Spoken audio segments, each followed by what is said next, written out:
Unsure of your dream? Study abroad destination? Clear your doubts. Videsh Consult. Call 9676502888.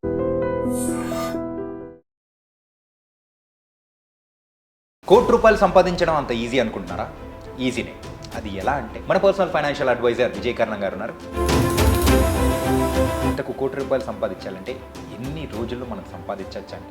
1 crore goal అనేది ఆ goal కోసం ముందరికి వెళ్తుంటాము, కానీ మధ్యలో వచ్చే హర్డల్స్ ఎక్కడైతే మనకి ఏదైతే ఇబ్బందులు ఉంటాయో అవి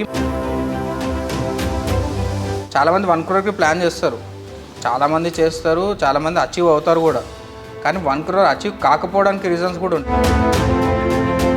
చాలామంది మనం లగ్జరీలో ఉన్నాం అనుకుంటాము, వాళ్ళు లగ్జరీలో ఉంటారు, వాళ్ళు కంఫర్ట్లో ఉంటారు. So majority of the people అందరం మిడిల్ క్లాస్ వాళ్ళందరం కంఫర్ట్లోనే ఉంటాము. కంఫర్ట్ కంటే కింద ఉన్నది ఏంటంటే 1 crore ఓకే, 1 crore మనం సంపాదిద్దాం, అదేం ప్రాబ్లం లేదు. లైఫ్ టైంలో చాలా ఈజీ. ఈ జనరేషన్లో 1 crore సంపాదించడం చాలా ఈజీ. ఇంత మన పాత జనరేషన్లో కష్టమేమో, కానీ ఈ డిజిటల్ ఏజ్లో 1 crore సంపాదించడం చాలా ఈజీ. లైఫ్ టైంలో చాలామంది 1 crore అనేది ఈజీగా టచ్ అవుతారు. కానీ 1 crore కంటే ముందు చేయాల్సిన పని ఏంటి? కోటి రూపాయలు సంపాదించడం అంత ఈజీ అనుకుంటున్నారా? ఈజీనే. అది ఎలా అంటే నేను చెప్తాను. ఎందుకంటే ఒక కోటి రూపాయలు సంపాదించడం ఎలా సంపాదించాలి, మనం మంత్లీ మనం వచ్చే జాబ్లో మనం ఎంత తీసి పెట్టాలి, మెయిన్గా వచ్చే శాలరీలోంచి మనం ఇలా చేసుకుంటూ ఒక ట్రెడిషనల్ పరంగా వెళ్తే ఎన్ని సంవత్సరాల్లో మనం 1 కోటి రూపాయలను సంపాదించవచ్చు? వినడానికి చాలా బాగుంది కదా, మన కోటీశ్వరులు అయిపోవచ్చండి. సో దీనికి అలా మార్గాలు ఎలా ఉంటాయి ఏంటి అనేది కూడా చెప్పడానికి ఇప్పుడు మనతో పాటు కూడా మన పర్సనల్ ఫైనాన్షియల్ అడ్వైజర్ విజయ్ కర్ణం గారు ఉన్నారు. ఆయనతోనే మాట్లాడదాం. హాయ్ విజయ్ గారు. హలో అండి. సార్, కోటీశ్వర్లు అవ్వాలని ప్రతి ఒక్కరికి ఉంటుంది. అండ్ కాకపోతే దాన్ని ఒక ట్రెడిషనల్ పరంగా సో ఇన్వెస్ట్మెంట్ చేసుకుంటూ వెళ్తేనే అది సాధ్యమవుతుంది. ఇంతకు 1 కోటి రూపాయలు సంపాదించాలంటే ఎన్ని రోజుల్లో మనం సంపాదించవచ్చు అంటారు? ఎలా చేసుకుంటూ వెళ్తే మనకు బెటర్ అంటారు? షూర్. 1 crore గోల్ అనేది ఓకే, అది నేను డీటెయిల్గా చెప్తాను, కానీ దానికంటే ముందు తీసుకోవాల్సిన ప్రికాషన్స్ కూడా మనం ఒకసారి మాట్లాడదాము. ముందు జాగ్రత్తలు చెప్పేస్తున్నారు. జాగ్రత్తలు కావాలి. ఎందుకు అంటే ఫస్ట్ మనం ఆ గోల్ కోసం ముందరికి వెళ్తుంటాము, కానీ మధ్యలో వచ్చే హర్డల్స్ ఎక్కడైతే మనకి ఏదైతే ఇబ్బందులు ఉంటాయో అవి మనని 1 crore రీచ్ కానియకుండా చేస్తాయి. అది మెయిన్ థింగ్. చాలామంది 1 crore ప్లాన్ చేస్తారు, చాలామంది చేస్తారు, చాలామంది అచీవ్ అవుతారు కూడా. కానీ 1 crore అచీవ్ కాకపోవడానికి రీజన్స్ కూడా ఉంటాయి కదా, అవి మనం డీటెయిల్గా డిస్కస్ చేద్దాము. ఓకే. సో మీకు ప్రజెంటేషన్లో మీకు ఒక పిరమిడ్ చూపిస్తున్నాను నేను ఇక్కడ. సో ఫస్ట్ మనం అందరం అనాలిసిస్ చేయాల్సింది ఏంటంటే ఈ పిరమిడ్లో 4 డిఫరెంట్ టైప్స్ ఆఫ్ పీపుల్లో ఉన్నారు. 4 అంటే ఇప్పుడు సపోజ్ మన జనాభా మొత్తాన్ని డివైడ్ చేయాలంటే 4 డిఫరెంట్ టైప్స్ ఆఫ్ పీపుల్గా డివైడ్ చేయవచ్చు అనమాట, based on their income. Okay. అంటే బ్రూటల్ ట్రూత్ ఇది, అంటే నిజాయితీగా మనం మాట్లాడుకోవాలి. సో ఫస్ట్ సెగ్మెంట్ వచ్చేసి లగ్జరీ సెగ్మెంట్. లగ్జరీలో ఉన్న పీపుల్ ఎవరైతే అంటే ultra rich, filthy rich, generational wealth, అంటే వాళ్ళు ఒక నెక్స్ట్ ఈ జనరేషన్ వాళ్ళు ఏం పని చేయకపోయినా సరే, నెక్స్ట్ జనరేషన్ వాళ్ళు కూడా ఏం పని చేయకపోయినా సరే వాళ్ళ లైఫ్ స్టైల్కి ఎటువంటి డోకా ఉండదు, హ్యాపీగా తిని కూర్చోవచ్చు. వాళ్ళు లగ్జరీ. చాలామంది మనము ఒక కారు ఉన్న, ఒక ఇల్లు ఉన్నంత మాత్రం మనం లగ్జరీ అనుకుంటాం, మనం లగ్జరీ కాదు. లగ్జరీ ఎవరు అంటే జనరేషనల్ వెల్త్ ఉన్న వాళ్ళు మాత్రమే లగ్జరీ. ఓకే. లగ్జరీ డొమైన్లకి, కేటగిరీలకు వచ్చేది మాత్రం వాళ్ళు, నా పాయింట్ ఆఫ్ వ్యూ ఇది. ఓకే. సో అంటే వీళ్ళు నెక్స్ట్ జనరేషన్ వాళ్ళు కూడా పని చేయకపోయినా సరే వాళ్ళకి వచ్చిన డోకా ఏముండదు, అట్లాంటి వాళ్ళు లగ్జరీ సెగ్మెంట్. అది first segment. Okay. Second segment వచ్చేసి కంఫర్ట్. అంటే మనం ఒక 6 months నుంచి 1 year వరకు వర్క్ చేయకపోయినా కూడా నడుస్తుంది. నేను ఒక 2 months బ్రేక్ తీసుకున్నాను, నా లైఫ్ స్టైల్కి ఎటువంటి ఇంపాక్ట్ ఉండదు. నేను ఒక 3 months బ్రేక్ తీసుకున్నా సరే, అంటే ఒక 3 months బ్రేక్ కూడా పక్కకు పెట్టేసేయండి. నాకు ఒక జాబ్ పోయింది ఈరోజు, నేను ఒక ఐటీ ఎంప్లాయీ, సాఫ్ట్వేర్ ఎంప్లాయీ, నాకు సో అండ్ సో రీజన్ వల్ల నేను జాబ్ వదిలిపెడదాం అనుకుంటున్నాను, లేదు జాబ్ పోయింది అనుకుందాం. అంటే నెక్స్ట్ 6 months వరకు జాబ్ సెర్చ్ చేసినా కూడా నా లైఫ్ స్టైల్కి ఎటువంటి ఇబ్బంది లేదు అనుకుంటే వాళ్ళు కంఫర్ట్ జోన్లో ఉన్నట్లు, అంటే కంఫర్ట్ బ్రాకెట్లో ఉన్నట్లు లైఫ్ స్టైల్. ఈ 2 కాకుండా ఎవరైతే ఉన్నారో వాళ్ళందరూ బిలో కంఫర్ట్లో ఉన్నట్లే. ఓకే. చాలామంది మనం లగ్జరీలో ఉన్నాం అనుకుంటాము, వాళ్ళు లగ్జరీలో ఉంటారు, వాళ్ళు కంఫర్ట్లో ఉంటారు. సో కంఫర్ట్లో మెజారిటీ ఆఫ్ ద పీపుల్ అందరం మిడిల్ క్లాస్ వాళ్ళందరం కంఫర్ట్లోనే ఉంటాము. కంఫర్ట్ కంటే కింద ఉన్నది ఏంటంటే, ఇది నేను చెప్పాలి అంటే ఎవరు మిస్అండర్స్టాండ్ చేసుకోకండి, ఇది ఏంది అంటే హ్యాండ్ టు మౌత్. అంటే మనం ఈరోజు పని చేస్తేనే మనకు గడుస్తుంది. అంటే ఈ మంత్ నేను వర్క్కి వెళ్తేనే నేను ఈఎంఐస్ కట్టుకోగలుగుతాను. నాకు day to day paycheck to paycheck అంటాం కదా యుఎస్ లాంగ్వేజ్లో, అది నడుస్తుంటుంది. నేను ఒక 2 months బ్రేక్ తీసుకుంటే నా లైఫ్ స్టైల్ మొత్తం కొలాప్స్ అయిపోతుంది. రైట్. వాళ్ళు హ్యాండ్ టు మౌత్ కిందకి వస్తారు. ఆ బ్రాకెట్ దానికంటే కింద ఉన్నది చారిటీ. అంటే ఎవరన్నా ఏదైనా డొనేషన్స్ ఇస్తే తప్పితే వాళ్ళ లైఫ్ స్టైల్ రన్ కాదు, వాళ్ళు చారిటీ కిందకి వస్తారు. ఓకే. సో ఇది 4 different types ఆఫ్ సెగ్మెంట్స్గా మనం డివైడ్ చేసుకుంటే మనం ఫస్ట్ అసలు ఎక్కడున్నామని ఫస్ట్ రియలైజ్ కావాలి. యా. లగ్జరీయా, కంఫర్టా, హ్యాండ్ టు మౌత్, చారిటీ ఏదైనా సరే, చారిటీ అయినా కూడా తప్పేం లేదు. మనం ఈ రోజు రిలైజ్ అవుతున్నాం కదా చారిటీలో ఉన్నాం కానీ హ్యాండ్ టు మౌత్లో ఉన్నా కానీ మనం నెక్స్ట్ ఫేజ్కి వెళ్ళడానికి మనం ఈ రోజు నుంచి స్టార్ట్ చేయాలన్నమాట. సో ఇక్కడ మీకు ఒక ఇలిస్ట్రేషన్ ఇచ్చాను. ఒక పర్సన్ ఒక స్టోన్ని పైకి దొబ్బుతున్నాడు. యా. పైకి ఏమేమి దొబ్బుతున్నాడు అంటే తనని, తన ఫ్యామిలీని నెక్స్ట్ ఫేజ్ అంటే ఈ బ్రాకెట్ నుంచి నెక్స్ట్ బ్రాకెట్లోకి పంపించడానికి అతను ట్రై చేస్తున్నాడు. యా. ఫర్ సపోజ్ అతను హ్యాండ్ టు మౌత్ ఉన్నాడు అనుకుందాం. అంటే ఒక 1 month జాబ్ లేకపోయినా సరే అతని లైఫ్ స్టైల్ బాగా ఇంపాక్ట్ పడుతుంది, ఈఎంఐస్ పెరిగిపోతాయి అనుకుందాం, ఎగ్జాంపుల్ చెప్తున్నాను. అతను కంఫర్ట్ జోన్లోకి వెళ్ళడానికి తన లైఫ్ టైం మొత్తం కష్టపడతాడు. ఇతను హ్యాండ్ టు మౌత్ నుంచి కంఫర్ట్ జోన్లోకి నెక్స్ట్ పంపించగలిగాడు అనుకోండి వాళ్ళ ఫ్యామిలీని, వాళ్ళ ఫ్యామిలీ వాళ్ళు కంఫర్ట్ జోన్ నుంచి లగ్జరీకి వెళ్ళడానికి ట్రై చేస్తారు. యా. సో ఈ స్టెప్ బై స్టెప్ ప్రాసెస్. మనం అనుకుంటే చాలామంది అనుకుంటాం ఒక జనరేషన్ కష్టపడితే నెక్స్ట్ అన్ని జనరేషన్స్ అన్నీ బాగుపడతాయని. ఇదే ఎగ్జాంపుల్. ఓకే.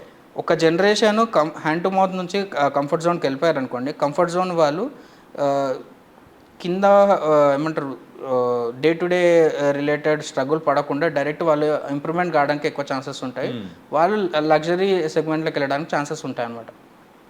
సో ఈ ప్రాసెస్లో మన బ్రెడ్ అన్నర్ అంటే ఎవరైతే కష్టపడుతున్నారో, సింగిల్ మదర్ అయినా సరే, ఫాదర్ అయినా సరే, ఫ్యామిలీ ఫాదర్ అండ్ మదర్ అయినా సరే, వాళ్ళ ఫ్యామిలీని ఒక జోన్ నుంచి ఇంకో జోన్ పంపించడానికి ట్రై చేస్తుంటాం. ఇది ఇలిస్ట్రేషన్.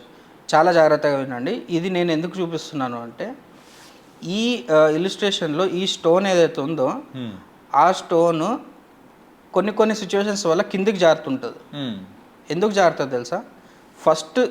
ఫస్ట్ రీజన్ దేనికి అంటే ఇన్ఫ్లేషన్ వల్ల. ఓకే. అది గ్రావిటీ. మనం ఈ పిక్చర్లో చూసుకుంటే గ్రావిటీ దాన్ని ఈక్వేట్ చేసుకోండి. ఇన్ఫ్లేషన్ అంటే మన ఫాదర్ కానీ మనం కానీ ఏం చేయకపోయినా సరే దాని వెయిట్కి అది కిందికి పడుతూ ఉంటుంది. ఎందుకంటే ఇన్ఫ్లేషన్ వల్ల. అది ఫస్ట్ థింగ్. సెకండ్ థింగ్, ఎందుకు కిందికి పడుతుంది అంటే మన ఫ్యామిలీ ఎందుకు కిందికి పడుతుంది అంటే ఒక బ్రాకెట్ నుంచి ఇంకో బ్రాకెట్కి ఎందుకు పడుతుంది అంటే ఫస్ట్ థింగ్ మనం వర్క్లో యాబ్సెంట్ కావడం వల్ల. అంటే మనకి జాబ్ పోవడం అయినా సరే, లేకపోతే టెంపరీగా మనం జాబ్లో మనం అవైలబుల్ లేకపోతే, అంటే ఏదైనా యాక్సిడెంట్ అయ్యి మనం ఒక 6 months జాబ్ లేకపోతే, జాబ్ మనకి ఇన్కమ్ లేకపోతే, ఆ సిచ్యువేషన్ వల్ల. థర్డ్ అంటే క్రిటికల్, మనం కంప్లీట్గా లేకపోతే మనం చనిపోతాం. సో ఈ 3 different ఫేజెస్లో మనకి ఇన్కమ్ ఆగిపోతే పైన బ్రాకెట్ నుంచి కింద బ్రాకెట్కి మన ఫ్యామిలీ వచ్చేస్తుంది. సో దీన్ని తీసుకోవాల్సిన ప్రికాషన్స్ ఏంది? ఫస్ట్ మనం యాబ్సెంట్ అయితే, అంటే మన వర్క్లో యాబ్సెంట్ అయితే, మనం యాబ్సెంట్ ఎప్పుడు అవుతాము? మనకి హెల్త్ బాగాలేకపోతే, మనకి ఏదైనా యాక్సిడెంట్ అయితే, దానికి మనం తీసుకోవాల్సిన ప్రికాషన్ ఏంది? Health insurance. డెఫినెట్గా హెల్త్ ఇన్సూరెన్స్ అందరు తీసుకోవాల్సిందే, దాని మీద డిబేట్ అవసరం లేదు, దాని మీద ఎటువంటి ఆలోచన లేదు. మీరు ఇన్వెస్ట్మెంట్స్ చేయకపోయినా సరే కానీ హెల్త్ ఇన్సూరెన్స్ డెఫినెట్గా తీసుకోవాల్సిందే అందరూ. ఓకే. అది ఫస్ట్ థింగ్. దానివల్ల మనకు వచ్చే అడ్వాంటేజ్ ఏంది? మనం వర్క్కి వెళ్ళకపోయినా సరే, అంటే ఏదైనా యాక్సిడెంట్ అయినా సరే మనకి ఎటువంటి ఇంపాక్ట్ ఉండదు, మన ఫినాన్షియల్ ప్లానింగ్ కూడా ఎటువంటి ఇంపాక్ట్ ఉండదు. సెకండ్ థింగ్, మనం కంప్లీట్గా యాబ్సెంట్ అయితే, కంప్లీట్గా యాబ్సెంట్ అంటే మనం చనిపోతే మన ఫ్యామిలీ పైన బ్రాకెట్ నుంచి కింద బ్రాకెట్ పడకుండా ఆపేది ఏంది? Term insurance. సో మనం డిబేట్ లేకుండా చేయాల్సింది ఫస్ట్ థింగ్ ఏంది అంటే 1 crore. ఓకే, 1 crore మనం సంపాదిద్దాం, అదేం ప్రాబ్లం లేదు. లైఫ్ టైంలో చాలా ఈజీ. ఈ జనరేషన్లో 1 crore సంపాదించడం చాలా ఈజీ. ఇంత మన పాత జనరేషన్లో కష్టమేమో కానీ ఈ డిజిటల్ ఏజ్లో 1 crore సంపాదించడం చాలా ఈజీ. లైఫ్ టైంలో చాలామంది 1 crore అనేది ఈజీగా టచ్ అవుతారు. కానీ 1 crore కంటే ముందు చేయాల్సిన పని ఏంటి అంటే first thing health insurance, second thing life insurance. ఎందుకంటే ఈ 2 లేకపోవడం వల్ల మనం కాకుండా మన ఫ్యామిలీని పైన బ్రాకెట్ నుంచి కింద బ్రాకెట్ పడేస్తున్నాం. అంటే కంఫర్ట్ జోన్లో ఉన్న వాళ్ళు కూడా హ్యాండ్ టు మౌత్కి వచ్చే ఛాన్సెస్ ఉన్నాయి, హ్యాండ్ టు మౌత్లో ఉన్న వాళ్ళు చారిటీకి వెళ్ళిపోయే ఛాన్సెస్ ఉన్నాయి. ఓకే. ఇది చాలా ఇంపార్టెంట్ లైన్ అనమాట. అంటే చాలా ఇంపార్టెంట్ స్టేట్మెంట్. ఒక పర్సన్ లైఫ్ స్టైల్ చాలా మంచిగా లీడ్ చేస్తున్నారు అనుకుందాం, ఏదో ఒక రీజన్ వల్ల, ఒక యాక్సిడెంట్ వల్ల బ్రెడ్ అన్నర్ ఎవరైతే మెయిన్ పర్సన్ ఉన్నారో వాళ్ళు యాక్సిడెంట్లో ఎక్స్పైర్ అయ్యారు. వాళ్ళు ఇప్పటివరకు ఎటువంటి సేవింగ్స్ చేయలేదు, ఎటువంటి టర్మ్ ఇన్సూరెన్స్ తీసుకోలేదు, ఎటువంటి హెల్త్ ఇన్సూరెన్స్ తీసుకోలేదు. అతను చనిపోయారు. వాళ్ళ ఫ్యామిలీ మొత్తం ఇప్పుడు నెక్స్ట్ వాళ్ళ రిలేటివ్స్ మీదనో లేకపోతే వాళ్ళు ఓన్గా మళ్ళీ ఏదైనా జాబ్ చేసుకొని వాళ్ళు బతకాల్సిందే కదా. అప్పుడు వాళ్ళు అంటే మనం చాలా అన్యాయం చేసిన వాళ్ళం అవుతాం కదా. అందుకే టర్మ్ ఇన్సూరెన్స్ అంత ఇంపార్టెంట్. టర్మ్ ఇన్సూరెన్స్ పక్కకు పెట్టేసేయండి, మనం బతికి ఉండి కూడా వాళ్ళకి భారం అయినాం అనుకోండి, అది ఇంకా పెద్ద అంటే చాలా మంచి పొజిషన్లో ఉన్నట్లు కాదు, అంటే చాలా నెగిటివ్ స్టేట్ అది. ఆ నెగిటివ్ స్టేట్లోకి వెళ్ళడం కూడా కరెక్ట్ కాదు. Right. So term insurance, health insurance అనేది మచ్ మోర్ మ్యాండేటరీ అనమాట. దాని తర్వాతనే ఇన్వెస్ట్మెంట్స్. దాని తర్వాత ఇన్వెస్ట్మెంట్స్ ఎట్లాగా అంటే ఈ ఏదైతే రెస్పాన్సిబిలిటీస్ కానీ ఈ లైఫ్ స్టైల్స్ ఈ ఎక్స్పెన్సెస్ మొత్తం అన్ని దాటుకొని మనకి ఇన్వెస్ట్మెంట్స్ అనేవి కావాలి. అంటే మనకి ఇప్పుడు ఒక 100 రూపీస్ సంపాదిస్తున్నామంటే మనకి రెస్పాన్సిబిలిటీస్ ఉంటాయి, ఇంట్లో ఖర్చులు ఉంటాయి, ఈఎంఐస్ ఉంటాయి. ఇవన్నీ దాటిన తర్వాత మనం సేవింగ్స్ చేయాలి కదా. సో ఇవన్నీ దాటుకొని మనం ఇన్వెస్ట్మెంట్ చేయాలి. నేను జస్ట్ ఈరోజు చెప్తాను ఒక 5,000 ఇన్వెస్ట్మెంట్ చేయండి మీకు ఇంత వస్తుంది, లేకపోతే 10,000 ఇన్వెస్ట్ చేయండి మీకు ఇంత వస్తుంది అని చెప్తాను. కానీ ఆ ఇన్వెస్ట్మెంట్ చేయాలంటే ఇవన్నీ స్టెప్స్ ఫాలో అయ్యి దాని తర్వాత చేస్తే డెఫినెట్గా ఆ 5,000 అనేది మీకు లాంగ్ టర్మ్లో మీరు కంటిన్యూ చేయగలుగుతారు. లేదు జస్ట్ ఈరోజు చెప్పాను కదా అని స్టార్ట్ చేసేసారనుకోండి, ఇవన్నీ ఫాలో కాకుండా స్టార్ట్ చేశారనుకోండి, 6 months తర్వాత అది క్యాన్సిల్ అయిపోతుంది. ఓకే. నాకు తెలిసిన వాళ్ళే, నా దగ్గర ఉన్న కొంతమంది క్లయింట్స్ ఫస్ట్ టైం ఇన్వెస్ట్మెంట్ చేసిన వాళ్ళు పెద్ద పెద్ద అమౌంట్స్ ప్రామిస్ చేసుకొని తర్వాత క్యాన్సిల్ చేసిన వాళ్ళు కూడా చాలా మంది ఉన్నారు. ఎందుకంటే వాళ్ళకి ప్రాపర్ ప్లానింగ్ కరెక్ట్గా లేదు. నేను వాళ్ళకి క్లియర్గా చెప్పాను, మీరు ఈ మిస్టేక్స్ చేస్తున్నారు అవి రెక్టిఫై చేసుకోండి అని. ఆ మిస్టేక్స్ రెక్టిఫై చేసుకోకుండా వాళ్ళు ఎస్ఐపిస్ పెద్ద పెద్ద అమౌంట్స్ ప్లేట్ చేయడము, తర్వాత దాన్ని తగ్గియడము, తర్వాత మళ్ళీ పెరగడము, ఈ ఇన్కన్సిస్టెన్సీ అనేది ఉంటుంది. ఎందుకు ఉంటుంది అంటే బ్యాక్ ఎండ్లో ఈ ప్రాబ్లమ్స్ అనేవి డెఫినెట్గా ఉంటాయి అన్నమాట వాళ్ళకి. ఓకే. సో ఈ ఫస్ట్ థింగ్ అది నేను చెప్పిన term insurance, health insurance will be the mandatory thing. ఎప్పుడైతే ఈ 2 స్టెప్స్ మనం ఫాలో అయ్యామో, థర్డ్ స్టెప్ వచ్చేసి మనకి కంప్లీట్గా ఇన్వెస్ట్మెంట్స్ అనేది స్టార్ట్ చేసుకోవాలి. ఓకే. ఇన్వెస్ట్మెంట్స్ ఎక్కడెక్కడ చేయాలి అని మనం 1 crore ఎక్కడ తొందరగా అవుతుంది అంటే మీకు ఈ స్లైడ్లో క్లియర్గా ఇచ్చాను నేను.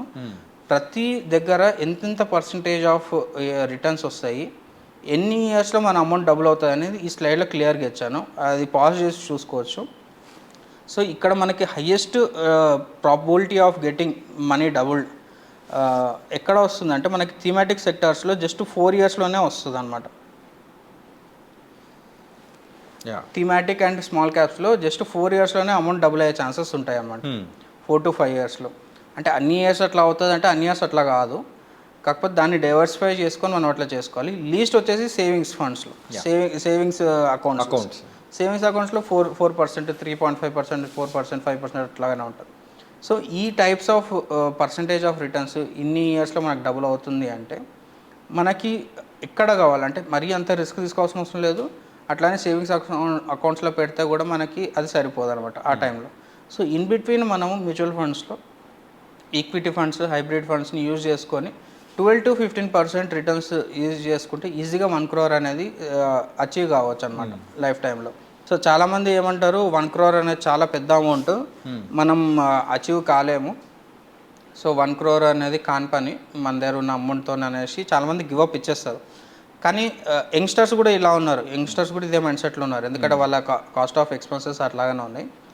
కానీ నేను వాళ్ళకి చెప్పేది ఏంటంటే ఈరోజు 1 year ఒక 20 years తర్వాత అది ఒక 25 lakhs మాత్రమే అవుతుంది.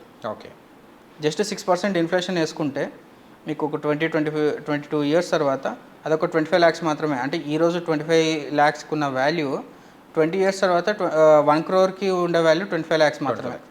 సో అంటే మీకు 25 years తర్వాత 1 crore కావాలి అంటే మీరు అట్లీస్ట్ ఒక 5 crore మీరు ప్లాన్ చేసుకోవాలి.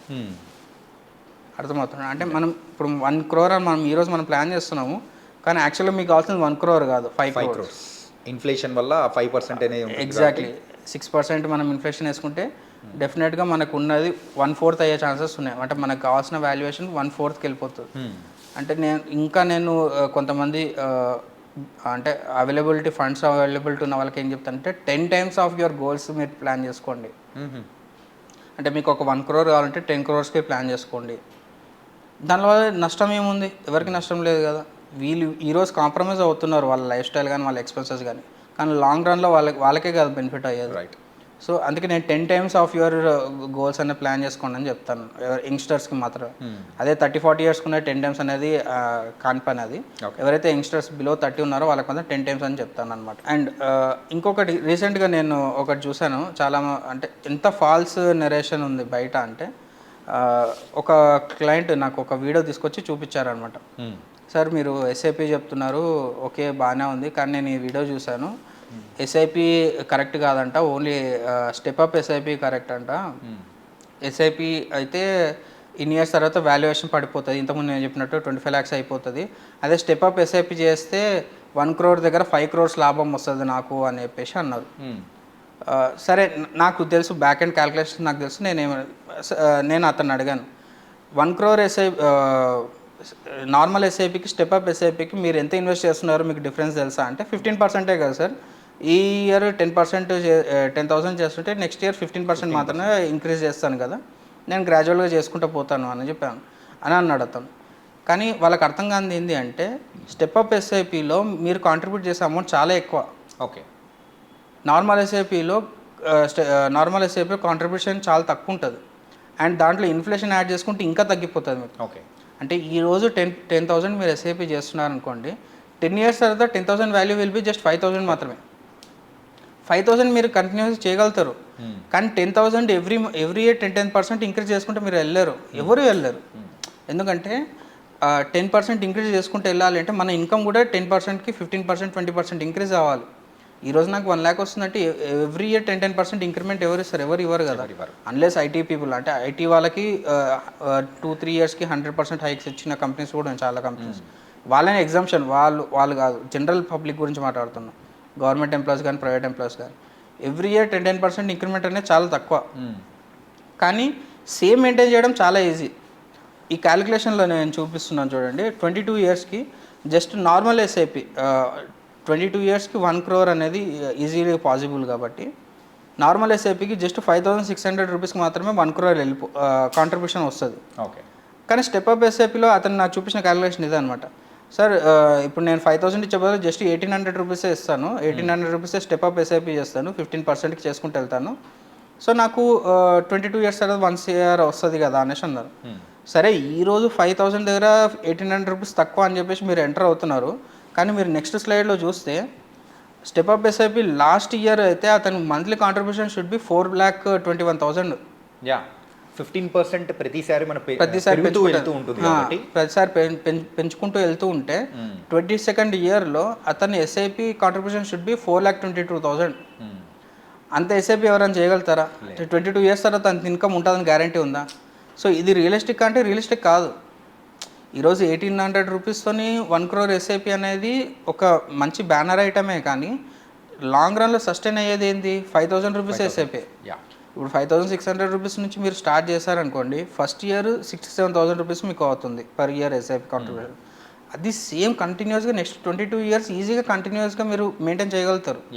స్టార్టింగ్లో మీకు కొంచెం ఇబ్బంది ఉండొచ్చు, అంటే ఎవరైతే లోవర్ ఇన్కమ్ ఉందో 20,000 కానీ 25,000, 30,000 ఉన్న ఇన్కమ్ వాళ్ళకి 5,000 విల్ బి కొంచెం ఇంపాక్ట్ పడుతుంది వాళ్ళకి. కానీ ఈ ఇంపాక్ట్ వాళ్ళు కంటిన్యూ చేయగలిగారు అనుకోండి, ఒక 5 years 10 years తర్వాత దాని impact will be very minimum. Right. కానీ 22 yearsలో 1 crore అనేది చాలా ఈజీగా రీచ్ అవుతారు. కానీ ఈరోజు కాంప్రమైజ్ అయ్యి 1,800కే నేను ఎస్ఐపి చేస్తాను, గ్రాడ్యువల్గా పెంచుకుంటూ పోతాను అంటే అది కాని పని. అది 1,800తో 1 year 22 years అనేది కాని పని. కానీ 5,000 నుంచి 22 yearsలో 1 year అనేది ఈజీగా అవుతుంది, జస్ట్ 15%కి మాత్రమే. అదే మీరు ఒకవేళ మార్కెట్స్ ఇంకా ఎక్కువగా పర్ఫామ్ అయ్యిందంటే 22 years దగ్గర 15 yearsకి మనకి 15 years to 18 years కూడా అయ్యే ఛాన్సెస్ చాలా ఉంటాయి. రైట్. అండ్ నెక్స్ట్ వచ్చేసి చాలామంది అడిగేది ఏంటంటే ఎంత పర్సంటేజ్ మనం చేసుకుంటే మనకి తొందరగా 1 crore రీచ్ అవుతాం అనేసి అడుగుతారు. అంటే ఇప్పుడు నేను ఒక 5,000 అని ఒక అమౌంట్ చెప్పాను కదా, అది 20,000 నుంచి 30,000 శాలరీ బ్రాకెట్లు ఉన్న వాళ్ళకి 5,000 విల్ బి ద మినిమం అనమాట. అట్లాగా నేనేం సజెస్ట్ చేస్తాను అంటే, మ్యాక్సిమం అంటే 30 to 50% of your monthly income allocate చేయగలిగారు అనుకోండి. మ్యూచువల్ ఫండ్స్ అనే కాదు, ఏ ఇన్వెస్ట్మెంట్ అయినా సరే, మ్యూచువల్ ఫండ్స్లోనే చేయండి, ఈ ఫండ్లోనే చేయండి అని అనట్లేదు, ఎక్కడైనా సరే మీరు ఇన్వెస్ట్మెంట్ అనేది ఒక హ్యాబిట్ అనేది స్టార్ట్ అయ్యింది అంటే మీరు సపోజ్ ఈరోజు 30% ఇన్వెస్ట్మెంట్ స్టార్ట్ చేశారనుకోండి, 30%లో 20% మ్యూచువల్ ఫండ్లో పెట్టుకోండి, మిగతా 10% గోల్డ్లో అయినా సరే, రియల్ ఎస్టేట్లో అయినా సరే, ఎక్కడైనా సరే. రియల్ ఎస్టేట్లో కూడా ఈఎంఐస్ వచ్చాయి కదా ఇప్పుడు, అక్కడైనా సరే ఇన్వెస్ట్మెంట్ చేసుకోండి.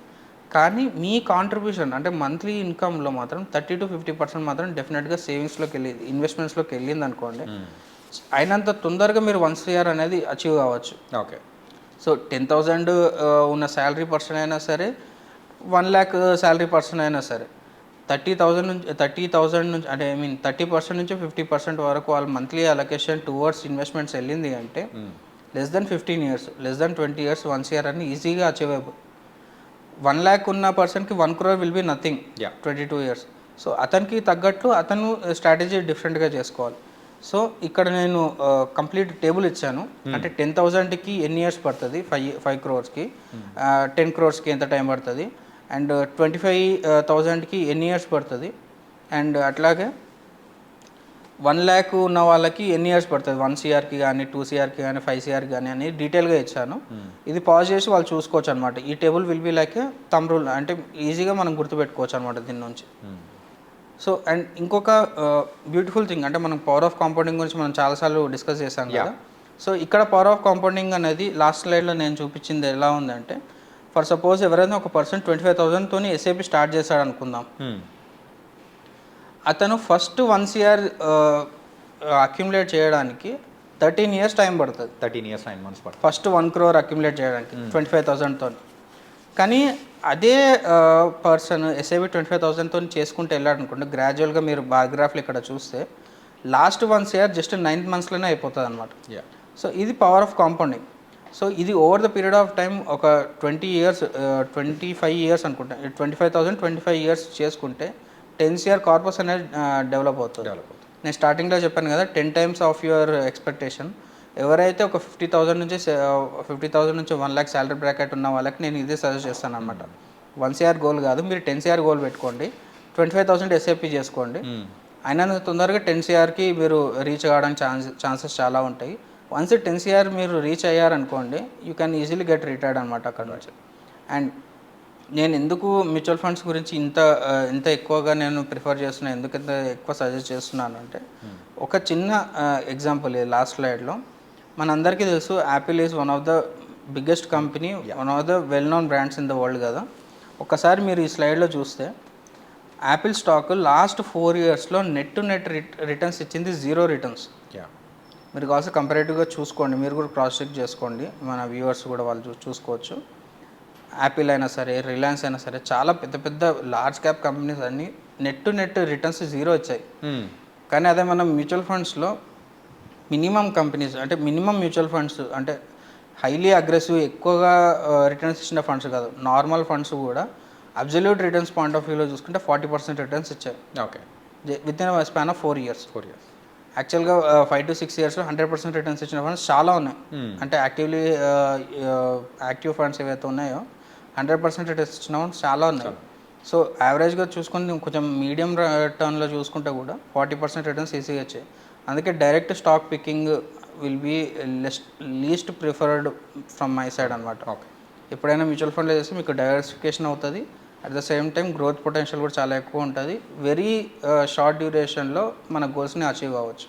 Okay, and it was very nice sir. ఏంటంటే ఆ 1 crore ఇన్వెస్ట్ అంటే సంపాదించడం ఎలా అనేది నేను మిమ్మల్ని అడిగినప్పుడు, సో సంపాదించే దాంట్లో మధ్యలో వచ్చే హడిల్స్ గురించి కూడా చాలా క్లారిటీగా చెప్పుకుంటూ, సో అంటే ఒక ఫ్యామిలీ పొజిషన్స్ గురించి కానీ, సో మనకు హెల్త్ ఇన్సూరెన్స్, ఆ టర్మ్ ఇన్సూరెన్స్ ఇంపార్టెన్స్ చెప్తూ, then later the third step is the investment అనేది కూడా ఒక రియాలిటీకి దగ్గరగా ఉండేటట్టు చాలా చక్కగా చెప్పారు sir. Correct. It was really nice and thank you so much for thank you.